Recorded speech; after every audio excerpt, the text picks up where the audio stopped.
I was just leaving flowers on my sister's grave when the city's most powerful CEO appeared. He stood there, calm and composed, and said, "That's my wife's grave too." In a matter of 3 heartbeats, my entire world tilted. The air was thick with the scent of damp earth and fading roses, under a sky that had just finished weeping. Today's story comes from a loyal subscriber, and if you want to see your own unbelievable experience featured, hit the comments below and let me know. My name is Eliza Reed, and I'm 28 years old. For the past few years, I've been trying to make it as a freelance graphic designer. It sounds glamorous, right? Working from home, being your own boss. But the reality is a constant scramble for clients, late nights staring at a screen, and the terrifying silence when invoices go unpaid. The worst part, it wasn't just about me anymore. My world revolved around my younger sister, Sarah. She was my everything, my best friend, my cheerleader, the reason I kept going when things got tough. But cancer doesn't care about your dreams or your bond. It took her from me, slowly and painfully, and I was left with nothing but this gaping hole in my heart and a mountain of medical debt that feels like it's crushing me every single day. The bills started piling up during her treatment. I maxed out my credit cards, took out loans I knew I couldn't repay, all because I believed, I had to believe, that she would pull through. Every new treatment, every specialist, was a flicker of hope that I clung to, even as I watched her fade away. Now, she's gone, and I'm left with the ghost of that hope and a stack of final notices from the bank. They're threatening to foreclose on our apartment, the small, cozy place we shared, filled with memories of her laughter and our late-night talks. Losing that would feel like losing her all over again. The guilt is a constant, heavy weight on my chest. Why couldn't I save her? Why wasn't I enough? I spent every penny I had, every ounce of my energy, but it wasn't enough. And now, the only option I see is moving back in with my estranged parents. After everything that happened between us, after choosing to stand by Sarah instead of following their rigid plans for my life, going back would feel like a complete and utter failure. It would mean admitting that I couldn't make it on my own, that I couldn't honor Sarah's memory by building the life we dreamed of together. Every day is a battle between the grief that paralyzes me and the desperation that forces me to get out of bed. I look at Sarah's photo on my desk, her bright smile, her eyes full of life, and I feel like I've let her down. She believed in me so much, and now I'm drowning in a sea of red ink and regret. I've been applying for more stable jobs, but no one seems to want a designer with a portfolio that's mostly unpaid personal projects and a resume gap filled with caregiving. The walls are closing in, and I can feel the panic rising every time my phone rings, fearing it's another collector. I've started packing boxes, already feeling the shame of returning home, tail between my legs. My parents love me, I know that, but our relationship is strained, built on unspoken disappointments and years of not seeing eye to eye. Going back would be a silent admission that their way was the right way all along, and that I failed at mine. But then, something happened that tilted my entire world. It was at the cemetery, a place I visit every week to feel close to Sarah. I was lost in my thoughts, tracing the letters on her headstone, when a man approached. He was impeccably dressed, exuding an aura of power and control that felt utterly out of place among the quiet graves. I recognized him immediately. Theodore Sterling, the CEO of Sterling Dynamics. His face was on magazine covers, in business news segments. A man who theoretically had everything: wealth, influence, a perfect life. And he was standing there at my sister's grave, telling me that she was his wife. The shock was so profound, it felt like the ground had shifted beneath my feet. In that moment, my personal conflict, the debt, the guilt, the impending humiliation, collided with something so surreal, so unexpected, that it changed everything.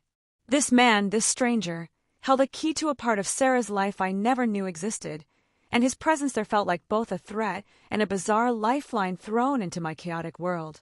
The silence after his words felt heavier than the tombstone itself. My sister's grave, his wife, the concepts collided in my mind, refusing to connect. I stared at Theodore Sterling, this titan of industry, standing in this sacred, sorrowful place as if he belonged here, as if he had any right to my grief. The damp grass seeped cold through my jeans, a grounding sensation in a moment that felt utterly ungrounded. He didn't look like a man consumed by grief. He looked like a statue, his face a perfect, unreadable mask carved from marble and power. There was a chilling calm to him that made the air feel thin, hard to breathe. "I don't understand," I finally whispered, my voice raspy from suppressed tears. My Sarah was your wife? How? Why didn't I know?" My mind raced through every memory, every conversation with my sister. She never mentioned him. Not once. There were no lavish gifts, no whispered secrets about a powerful husband. It made no sense. Ted's gaze was steady, devoid of the emotional storm raging inside me. "Some lives are meant to be kept separate," he said, his voice low and measured, each word chosen with precision. "It was necessary. For her safety. For the company." He took a step closer, and I instinctively took a step back, my heel hitting the base of Sarah's headstone. A jolt of pain shot through my ankle, but it was nothing compared to the ache in my heart. "Which is why I need to speak with you, Eliza. I have a proposition. A proposition? Here. Now." The absurdity of it almost made me laugh, but the sound died in my throat. He looked around, ensuring we were truly alone in the manicured grounds of Woodlawn Cemetery. The only witnesses were the rows of silent graves and the crows cawing in the distant trees. "I need someone to step into Sarah's life," he stated, his tone so matter-of-fact it was terrifying. "To help me maintain the illusion that she's still here. For a substantial, one-time payment that would solve all your financial problems." The words hung in the air between us, ugly and impossible. I felt the blood drain from my face. "What?" The word was a breath, a disbelieving puff of air. "You can't be serious. Are you suggesting I impersonate my dead sister?" The very idea felt like a desecration, a betrayal of everything Sarah was. "I am suggesting you accept a role that will settle your debts and give you a fresh start," he replied, his eyes locking with mine. There was no warmth in them, only a calculating intensity. "A role only you can play. You look remarkably like her. With the right clothes, the right mannerisms, you could convincingly be Sarah Sterling in the few, controlled public appearances that are necessary." My head was spinning. The debt, the bank notices, the shame of moving back home, it all flashed before my eyes, a relentless montage of my failures. This man was offering a way out. A twisted, macabre way, but a way out nonetheless. The practical part of my brain, the part terrified of homelessness, started calculating. How much? How much would it take to be free? "Why?" I managed to ask, my voice trembling. "Why would you need such a thing? She's gone. People know she's gone. The world doesn't need to know the specifics," he said smoothly. "A prolonged illness abroad, a private recovery, there are narratives. My company is on the verge of a critical merger. Stability, perception, is everything. The appearance of a stable, grieving husband is one thing. The reality of a widower is another. It raises questions I cannot afford to answer right now." He paused, letting the corporate logic sink in. It was cold, it was ruthless, but it was a logic I could, horrifyingly, understand. The payment would be $5 million, tax-free, deposited into an account of your choosing. Enough to erase your debt and build a new life, far away from here. $5 million. The number echoed in the silence, a siren's call amidst the gravestones. It was more money than I could ever dream of. It was freedom. It was also a pact with the devil. I looked down at Sarah's name etched in the granite. What would she think? She was always the brave one, the one who stood up for what was right. But she was also the one who suffered, who endured so much pain. Would she want me to suffer too, drowning in a debt I incurred for her? "This is insane," I whispered, more to myself than to him. "It's wrong. Is it wrong to survive?" Ted countered, his voice dropping to a near whisper. "Is it wrong to take an opportunity that saves you from ruin? I am not asking you to hurt anyone. I am asking you to play a part for a short time. To help me, and in doing so, to help yourself." The conversation was a tightrope walk between morality and desperation, and I felt myself losing my balance. The weight of my financial despair was a heavier burden than the moral ambiguity of his offer. I thought of the foreclosure notice, the pity in my parents' eyes, the constant, grinding fear. I thought of honoring Sarah's memory by being secure, by not losing the last pieces of our life together. I need to think," I stammered, wrapping my arms around myself. suddenly feeling the chill of the evening deep in my bones. "Of course," Ted said, producing a sleek, black business card from his coat pocket. It felt cold and heavy in my hand. "My private number. Don't take too long, Eliza. Opportunities like this don't wait for indecision." With a final, unreadable glance at Sarah's grave, he turned and walked away, his polished shoes silent on the path, leaving me alone with the ghosts and a choice that felt impossible. That night, the silence in our apartment was louder than ever. It was a silence filled with Sarah's absence, a constant reminder of what I'd lost. And now, it was about to be taken from me too. The bank's final notice was sitting on the kitchen counter, a stark white envelope against the worn wood. The words foreclosure and final demand screamed at me every time I walked past. This wasn't just an apartment, it was the last place I felt close to her. Every scuff mark on the floor told a story of our life together. Every faded spot on the couch was from where she'd lie during her treatments, and I'd read to her for hours. Losing this would be like losing her all over again, erasing the physical space that held our memories. The thought of packing it all up, of boxing away her things, and driving back to my parents' house made me feel physically ill. It would be admitting defeat on every level. My parents had never approved of my freelance career or my decision to care for Sarah full-time. Returning to them, broken, would confirm every doubt they ever had. I could already see the look in my mother's eyes, a mixture of pity and I told you so.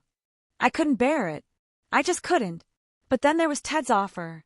It played on a loop in my mind, a dark, seductive melody against the crashing symphony of my despair. $5 million. It was an unimaginable sum. It would wipe away every debt, every worry in an instant.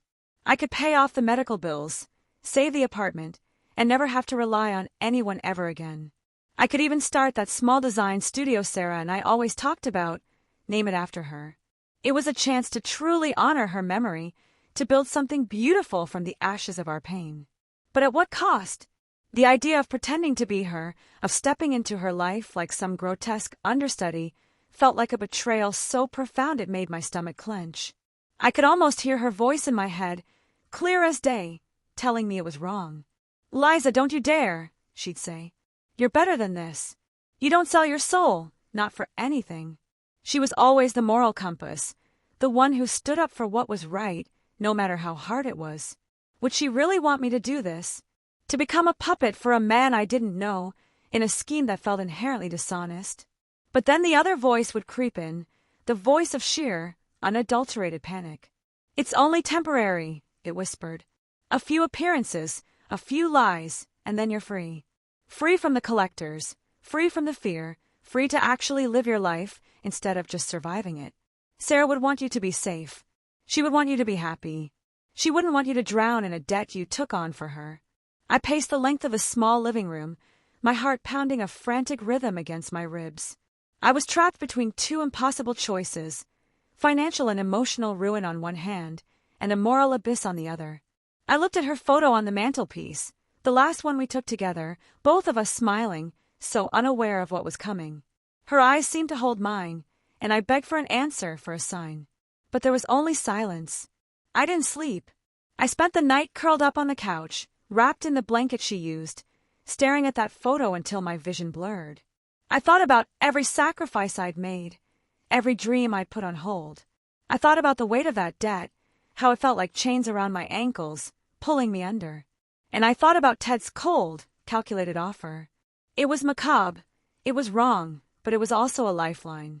As the first hints of dawn painted the sky gray, a terrible clarity settled over me. This wasn't about right or wrong anymore. This was about survival. I couldn't go back. I couldn't face that failure. I had to take this chance, no matter how twisted it seemed.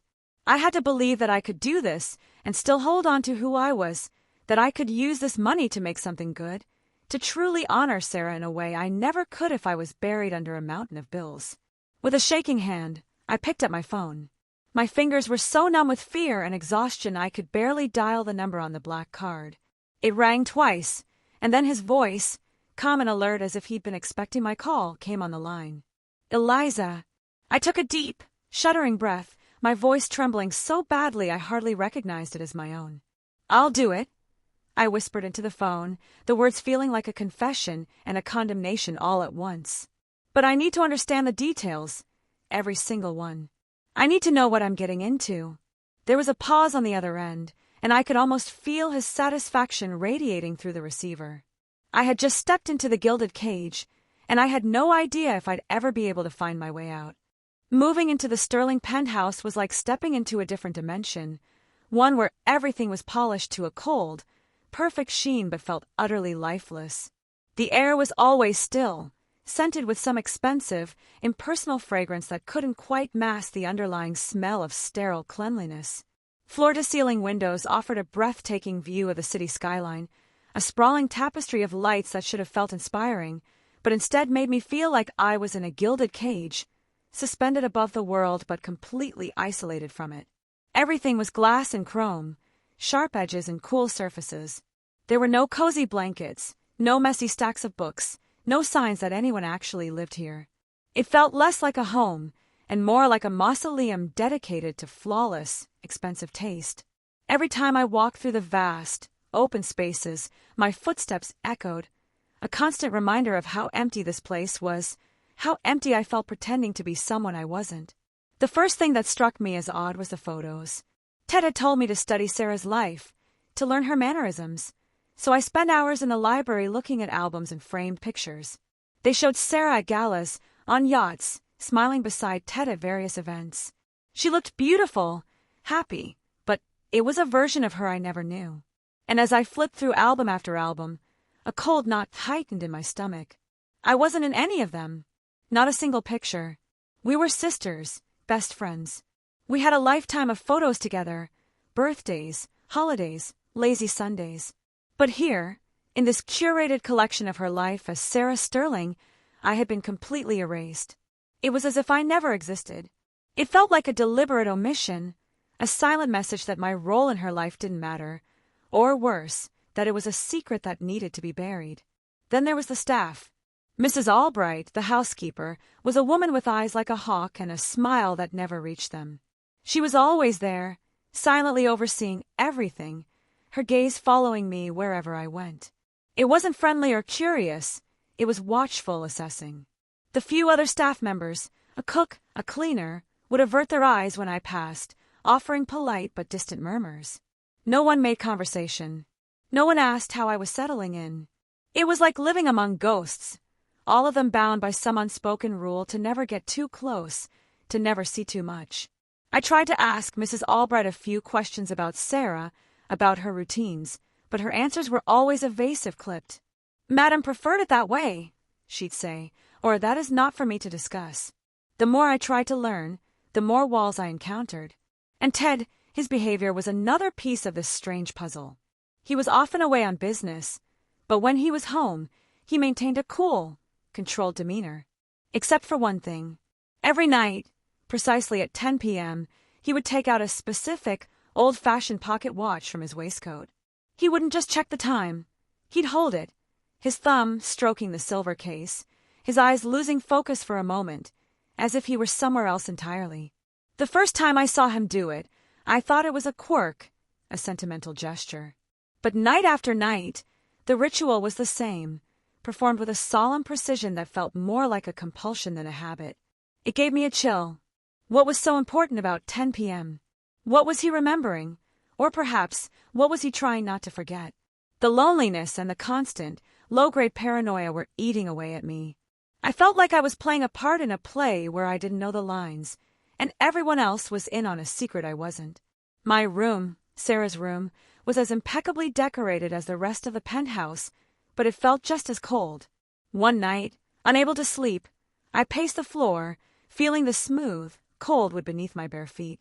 Near the large window, a floorboard creaked under my weight, a sound that felt out of place in this perfect environment. I knelt down, running my fingers over the boards. One of them felt slightly loose. My heart started to pound, a frantic rhythm against my ribs. Using my nails, I managed to pry it up just enough to see a small, dark space beneath. And there it was, a small, tarnished silver locket, tucked away as if it were a secret the house itself was keeping. My hands trembled as I picked it up. It was cool to the touch, simple in design. I fumbled with the clasp, but it didn't open to reveal a picture. Instead, inside, there was a tiny, folded piece of paper. I carefully unfolded it, my breath catching in my throat. On it, in my sister's familiar handwriting, was a single cryptic address: 442 Willow Creek Lane. The world seemed to shrink to that small piece of paper. Why had Sarah hidden this? What was at this address? This wasn't just a keepsake, it was a message. A message she had gone to great lengths to conceal. And in that moment, the cold, oppressive luxury of the penthouse faded away, replaced by a burning need to know what my sister was trying to tell me from beyond the grave. The address burned a hole in my pocket. 442 Willow Creek Lane. I had to know what it meant. Using a pretext of needing art supplies for a project, I managed to get a few hours away from the watchful eyes of the penthouse. The GPS led me out of the city, into a rural area where the houses grew farther apart and the trees thickened. Willow Creek Lane was a narrow, poorly maintained road, almost hidden by overgrown bushes. Number 442 was a small, weathered cottage, its paint peeling and windows dusty. It looked abandoned, forgotten by the world. My heart hammered against my ribs as I approached, the key I'd found tucked inside the locket with the paper fitting perfectly into the old lock. The inside was cold and smelled of dust and old paper. But it wasn't empty. Boxes were stacked neatly against the walls, and a small desk sat in the corner, a laptop covered in a fine layer of dust. With trembling hands, I opened the first box.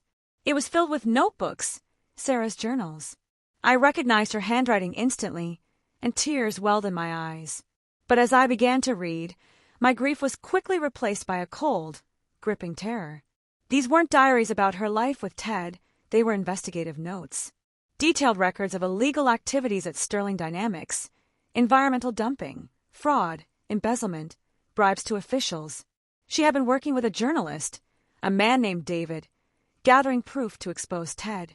She wrote about her fear, about how she discovered the truth by accident, and how she couldn't live with the guilt of being married to a monster.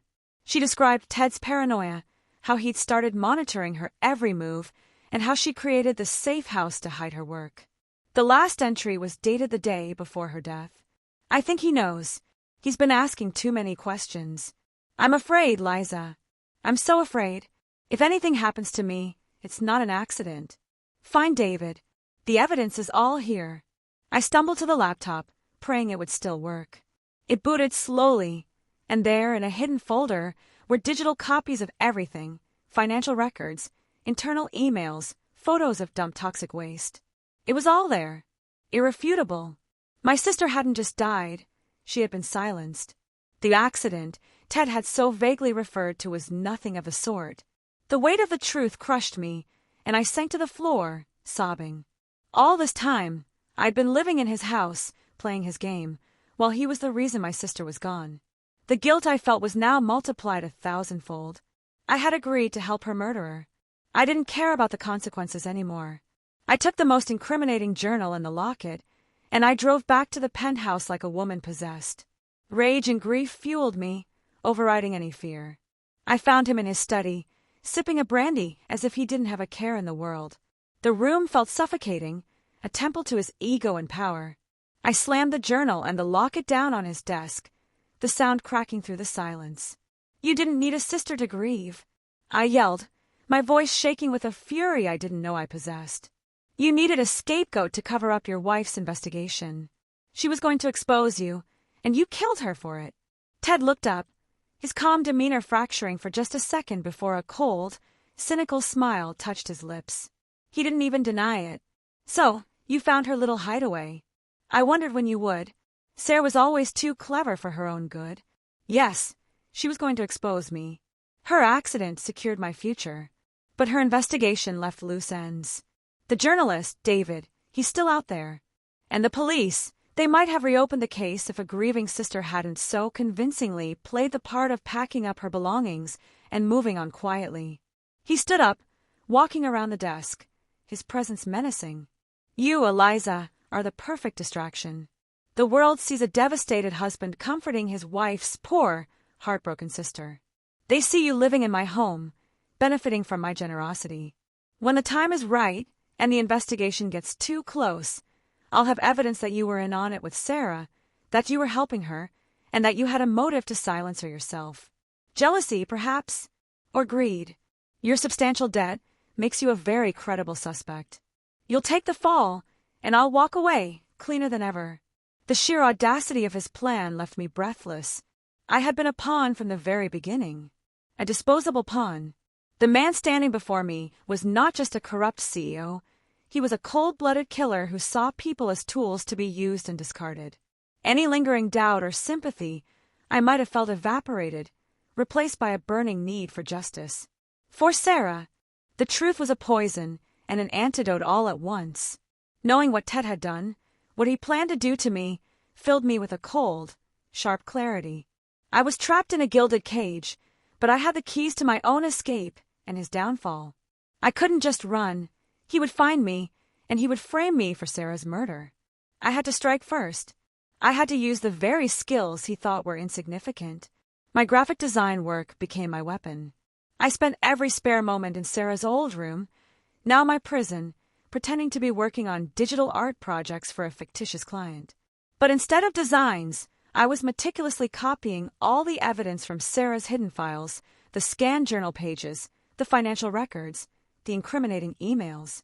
I used my knowledge of file formats and hidden directories to create a portfolio file that looked like a series of bland corporate logos and layouts. To anyone glancing at it, it was just a designer's work. But buried within the layers of those image files was the entire case against Theodore Sterling. I saved it all onto a small, unassuming thumb drive that I kept hidden in a hollowed-out tube of lipstick. I carried it with me everywhere, a tiny, weighty secret against the oppressive luxury of the penthouse. The night of the Sterling Dynamics annual gala arrived.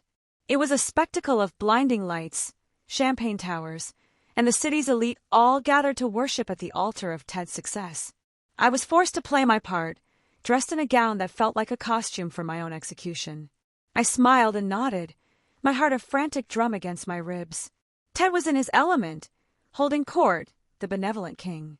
I knew this was my only chance. The gala was being live-streamed, and every major news outlet was there. I had to get to the AV control booth. Using the excuse of needing to freshen up, I slipped away from the main ballroom. My palms were slick with sweat, but my resolve was steel. I had bribed a young, sympathetic AV technician earlier in the week with a story about a romantic surprise for Ted. Now, I found him, handed him the thumb drive, and told him it was a tribute video for my husband, to be played at the peak of his speech. He bought it, his eyes wide with the drama of it all. I made my way back to the ballroom, just as Ted was stepping onto the stage, the spotlight making him gleam. The crowd fell into a respectful hush. He began his speech, talking about innovation, integrity, the future of Sterling Dynamics. Each word felt like a lie coating the air. I stood near the back, my body trembling, waiting. Then, as he reached his crescendo, praising the loyalty of his family and staff, the massive screen behind him flickered. Instead of the corporate logo, Sarah's face appeared, a photo I had chosen, one of her real, smiling photos from before all this. A murmur ran through the crowd. Ted faltered, confusion on his face. Then, the evidence began to flow, pages from her journal, his own emails authorizing the illegal dumping, financial transfers to shell accounts. The room erupted into gasps and shouts. Ted spun around, his face a mask of sheer, undiluted horror. "Turn it off!" he screamed, but it was too late. The video continued, projecting Sarah's voice from a recorded diary entry about her fear, her investigation. I didn't say a word. I didn't need to. The evidence spoke for itself, louder than any accusation I could have shouted. I saw the realization dawn on the faces in the crowd. Investors, politicians, journalists. The perfect image of Theodore Sterling was shattering into a million pieces right before their eyes. Security rushed the stage, but so did federal agents who had been tipped off anonymously, a call I'd made from a burner phone the day before. They swarmed him, pulling his arms behind his back. The cameras, which had been broadcasting his triumph, were now capturing his disgrace. The last thing I saw was Ted being led away in handcuffs, his eyes burning with a hatred meant for me, but I felt nothing but a profound, weary relief. I walked out of the ballroom, through the chaotic crowd, and into the cool night air. The flash of cameras followed me, but I didn't look back. I kept walking, the weight of the debt and the fear finally lifting from my shoulders. It wasn't paid with his blood money, it was paid with truth. The truth that my sister had died for, and that I had almost died protecting. I was free, not because I had run away, but because I had chosen to stand and fight with the only weapon I had left, the undeniable truth. The city lights blurred behind me as I walked away from the gala, but for the first time, I wasn't running. I was moving forward. The chains of debt and fear that had bound me for so long were finally broken, not by a payment, but by the truth. In the days that followed, the news cycles were filled with Ted's downfall, his arrest, and the unraveling of Sterling Dynamics. I gave my full statement to the authorities, providing them with all the evidence Sarah had so bravely gathered. I was no longer Eliza, the struggling, indebted designer. I was Eliza, the woman who had stood up to a giant for her sister. The transformation wasn't about becoming someone new. It was about rediscovering the strength Sarah always saw in me, the strength that grief and desperation had buried. I was no longer afraid of the future because I had faced the worst kind of darkness and chosen to light a match. I found myself drawn back to Woodlawn Cemetery one quiet afternoon. This time, there were no powerful CEOs, no shocking revelations, just the peace of the place and the memory of my sister. I didn't bring expensive roses. I picked a small, simple wildflower from a field near our old apartment, something vibrant and resilient, just like Sarah's spirit. I knelt at her grave, the damp earth familiar under my knees. I placed the wildflower gently on the headstone, and then I took out the tarnished silver locket. It felt heavy with all its secrets now revealed. I laid it on the grave beside the flower, a final gesture of closure. This was where it belonged, with her. The locket had led me to the truth, and now that truth was set free. It was my way of telling her that her fight was over, and that I had finished it for her. Back in my own apartment, our apartment, which was now safe, I sat at my desk and opened my laptop. I opened the folder filled with past due notices and foreclosure warnings. I didn't feel the usual pang of anxiety. Instead, I felt a profound sense of release. I selected all the files and pressed delete. They vanished from the screen, and with them, the ghost of that burden vanished from my soul. The money from Ted was never touched. It felt tainted, a relic of a bargain made from despair. Instead, I used the small amount I had saved and the proceeds from selling a few design projects to start the Sarah Reed Foundation, dedicated to supporting independent journalists and individuals fighting corporate corruption. It was a way to honor her courage, to turn her tragedy into a force for good. It was the only way the debt felt truly paid. I opened my journal, the one I'd kept through all of this, and I began to write. The words flowed easily now, without the tremor of fear. And as I wrote, I found the final message, the lesson that all this pain had taught me. My voice is calm, steady as I read it now. I thought I was burying my sister, but I was burying myself under a mountain of debt and grief. I let myself be defined by what I had lost, by what I owed, by the roles others needed me to play. Ted Sterling wanted me to be a pawn, a silent actress in his twisted play. But I finally realized I am the author of my own story. The truth, no matter how painful, no matter how costly it seems at the time, is the only currency that matters. It's the one thing that can't be bought or sold, only honored. And in honoring my sister's truth, I found my own voice, my own strength. I learned that our greatest power lies not in accepting the script we're given, but in having the courage to rewrite it, to make it our own. I closed the journal. The past was finally at peace, and the future, for the first time, was entirely mine to write.